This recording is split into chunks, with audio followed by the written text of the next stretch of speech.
Sebelum kalian menonton video ini, jangan lupa subscribe karena subscribe itu membantu saya untuk terus berkembang di dunia YouTube. Caranya gampang kok, tinggal klik subscribe tulisan di bawah dan jangan lupa nyalakan tombol loncengnya ya. Selamat pagi, siang, sore, malam, kaum peps.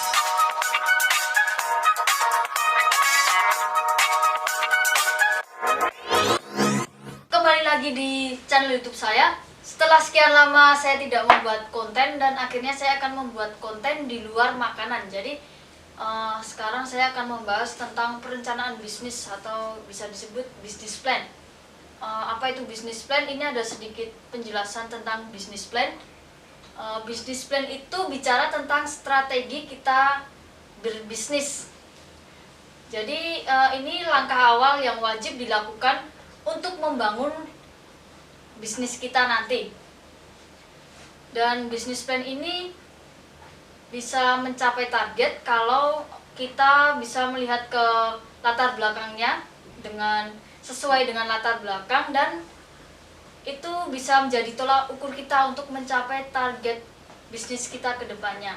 Sebelum melanjutkan yang lain, materi apa itu tentang bisnis dan bagaimana bisnis itu, jangan lupa like dulu, subscribe channel saya.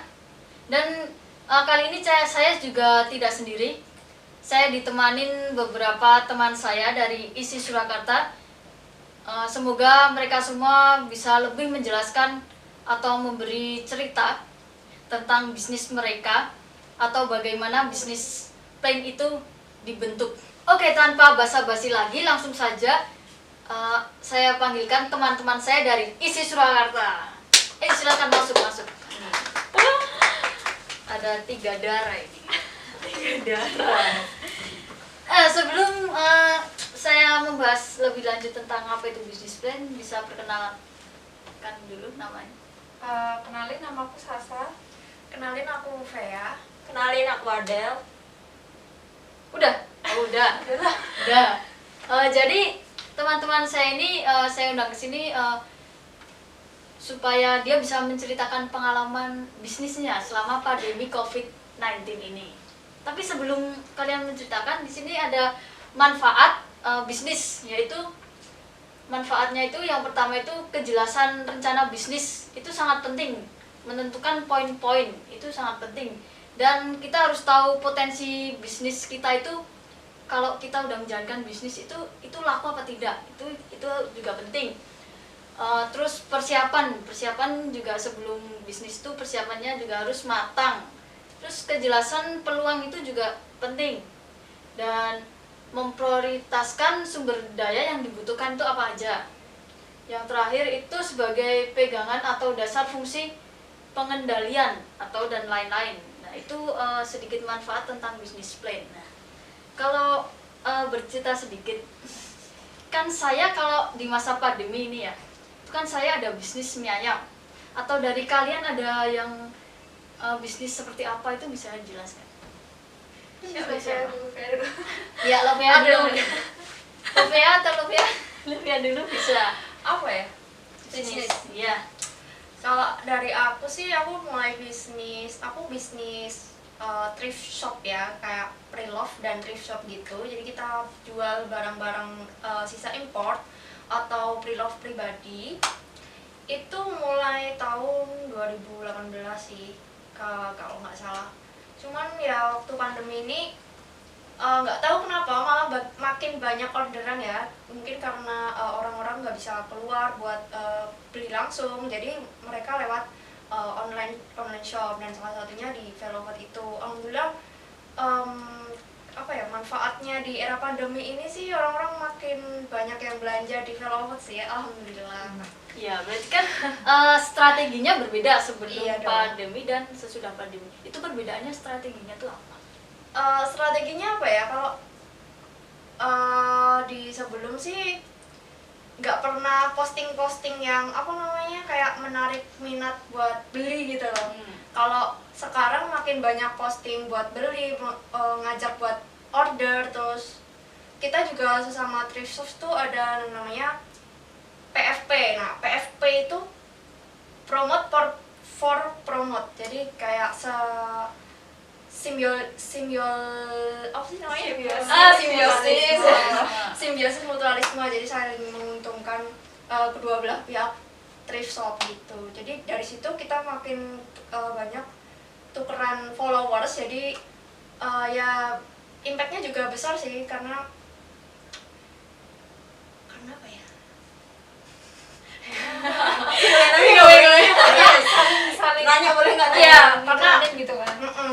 Kan mereka juga butuh kan kalau Nanya. Oh ya, ada boleh apa nanya. Berarti dulu kamu belum niat jualan ya? enggak Soalnya kan belum. iya Enggak juga sih. Iya. Kamu karena pandemi gabut di rumah aja. terus Iya, kayak- itu juga bisa, karena belum belum butuh-butuh kayak masih sampingan gitu loh kalau dulu ya. Kalau sekarang pandemi itu kan kita butuh uang, kita nggak dikasih uang saku kuliah kan ya. Jadi kita Ya, berarti- cari di situ gitu. Oke. Ini ada satu pertanyaan lagi itu sebelum Lovia menjalankan bisnis itu. Iya. Nah, itu kan memikirkan peluang bisnis itu tuh seperti apa? Itu Peluang- Lovia memikirkan atau tidak? Mikir dong, Iya. karena saya pemikir. Iya. Kan bener kan. Kalau saya itu ya, karena 2020 ini trennya menurut yang saya baca atau saya amati, ini tuh sekarang lagi yang namanya thrift shop itu udah mulai dicari oleh masyarakat, karena kita beli Tren gitu ya? Iya, karena kita kalau beli baju di store mahal yang branded gitu kan mahal banget kan. Nah, kita cari yang secondnya, dan secondnya ini masih bagus, dan orang kan nggak harus terjun langsung buat nyari kaosnya itu atau baju-bajunya itu kan. Jadi mereka lihat di feeds di Instagram langsung cocok ya order gitu aja. Gimana cara bikin pelanggan Iya, percaya gitu? Langsung order tuh gimana? Oh, percaya. Gitu. Tentu kita harus ada testimoni dong. Bisa di COVID. Oh, di COVID. Kan tadi bilang kalau takut belanja di luar terus tadinya online. Oh, kalau aku sebelum itu dikirim kita selalu informasikan bahwa Udah dicuci. udah dicuci, yang pertama udah dicuci, di laundry, disetrika. Nah, terakhirnya kita semprot pakai desinfektan biar aman gitu. Dan kalau udah sampai paketnya, kita juga suruh buat cuci lagi dan semprot desinfektan aja lebih higienis gitu. Berarti itu salah satu membangun kepercayaan gitu ya? Iya dong. Atau membangun kepercayaan. Iya. Kalau ini Laska, nah itu pernah nggak belanja di misalnya kayak tempat Lovea gitu? Oh, pernah. Ya pernah. Itu gara-gara brandnya atau gimana? Emang promosinya atau? Biasanya untuk yang pertama sih brand sama kecocokan harga. Seumpama ada, biasanya kan kalau ada brand juga ada harga ya. Terus biasanya aku sama adikku tuh nyari kayak gitu. Kalau ada brandnya cuman harganya juga agak miring, tapi biasanya langsung diorder gitu. Karena harga dari store sama harga dari thrift shop itu kan jauh emang Ya jelas. apa gitu. Oh iya. Coba jauh lebih. Ya kalau Laksa sama Adel ada bisnis apa gitu sama Ada apa? Ada. Sok. Oh iya, ngomong ini ada kan ini ya, ada Tadi sok katanya ya. nggak bahas makanan. Loh, ini kita berbincang-bincang santai. Lihat dari segi bisnis. Oh, Ya, iya. lihat dari segi Betul. bisnisnya itu. Jadi selama COVID dan ini waktu COVID itu gimana itu bisnis? Itu Sop- bisnis sop ayam keluarga ya buat. itu ya? Di sini alamatnya silakan datang. Itu bisnis keluarga ya? Ya, Ya, itu udah dari gimana? 2009 2010. Yes. Nah, itu Mau malah ini menarik ya karena udah 2000 berapa 10. Ini udah 2020 10 tahun. udah 10 tahun. Itu cara membangun biar stabil atau konsumennya bisa biar ke situ. Nah ini terus itu dia gimana? si Cali. Lokasinya menentukan guys. Oh, lokasi, ya. Jadi dulu lokasi kan di pinggir jalan banget. Terus tahun berapa kan kota Solo ini kan dirapiin trotoar terus disuruh pindah. Terus pas itu udah rame tuh. Terus pas pindah itu kayak lonjakan menurun banget gitu loh. Konsumennya. Ah. Ya. Terus kayak bangun dari awal gitu loh. Nah, terus tapi karena udah ada nama dulu, kebetulan pindahnya cuma cerit gitu. Cerit. Apa? Nah, itu juga yang penting kan nama, guys. Kalau nama mau pindah-pindah tempat ya tetap ada itu kayak penurunan. Iya, itu kan kalau kita udah punya nama ini. Kalau bisa share, mungkin share kalau kita yang belum punya nama gitu. Jadi Tips iya, membangun tips gitu. brand. Cari nama, guys. Waduh, kalau cari nama itu Tapi kalau promosi belum jujur sebenarnya belum promosinya tuh cuma kayak dari mulut ke mulut gitu loh. Kan biasa zaman sekarang tuh udah ada ojol apa Instagram terus daftarin GrabFood gitu ojol. Itu sebut merek, Bang. ya nggak apa-apa. bebas. Bebas. Ojol. Terus itu nggak daftar. Ya nggak tahu kenapa nggak daftar ya. Tapi alhamdulillah sih rame. Tapi pas pengumuman pandemi libur 2 bulan, libur 2 bulan. Terus pas buka lagi tuh kayak sepi gitu, kayak mungkin pada takut ya. Iya. Nah, tapi mematuhi protokol kesehatan di depan tuh disiapin cuci Iya, tangan. Terus tiap 2 hari apa ya disemprot. Saya beli semprotan gitu, guys. Ya berarti itu tadi kayak Love ya membangun kepercayaan ya. Ya itu. Terus itu konsumen tuh kalau ngeliat rame dikit tuh nggak jadi mampir. Kenapa Anda? Ya karena takut ketular. Ya mungkin Tapi karena aman. ini gara-gara COVID-19 ini kan. Tapi alhamdulillah pemasukan aman, guys. Iya. Kalau ini Laksa gimana ini? Selama COVID ini apa diam di rumah aja? Kan Nggak ada. mungkin. Oh dia bertanam guys. Kalau aku lebih sering bantuin papaku sih. Oh iya. Biasanya aku sebelumnya 1 minggu itu paling sekali doang ke rumah papaku. Soalnya kan papaku punya usaha bikin itu tempe kan. Biasanya aku sebelumnya seminggu cuma kesana sekali, tapi sekarang bisa sampai 2 kali 3 kali. Bisa kadang bantuin papaku itu ngepakin itu. Terus kan ya tapi bingungnya semenjak corona malah pendapatannya makin besar. Kenapa besar? Iya, soalnya pasarnya nggak sepi sih, masih ramai aja. Karena makan. Berarti sebelum pandemi belum serame ini. Apalagi waktu pas lebaran kemarin, besarnya besar banget.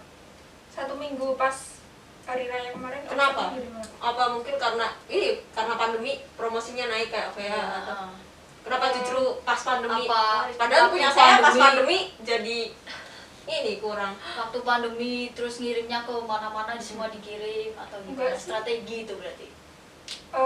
Kalau mungkin kalau pas lebaran itu kan pas puasa banyak yang jual kayak gorengan gitu ya. Nah biasanya ngambilnya di papaku.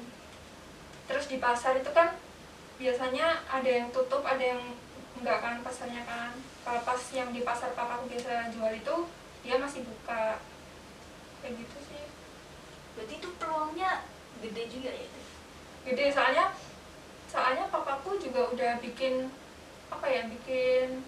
perusahaan ini tuh dari tahun 2011-an.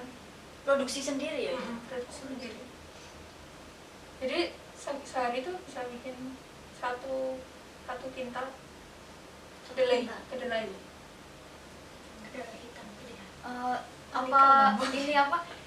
Papanya sedikit cerita gitu bagaimana bisa terjun ke dunia pertempean. Ini unik sih, papaku dulu kerjanya di bank. Papaku pertamanya itu di bank. Terus papaku pindah ke Astra. Dunia teknik. Papaku dunia teknik pintar. Terus nggak tahu kenapa papaku pengen wirausaha gitu loh.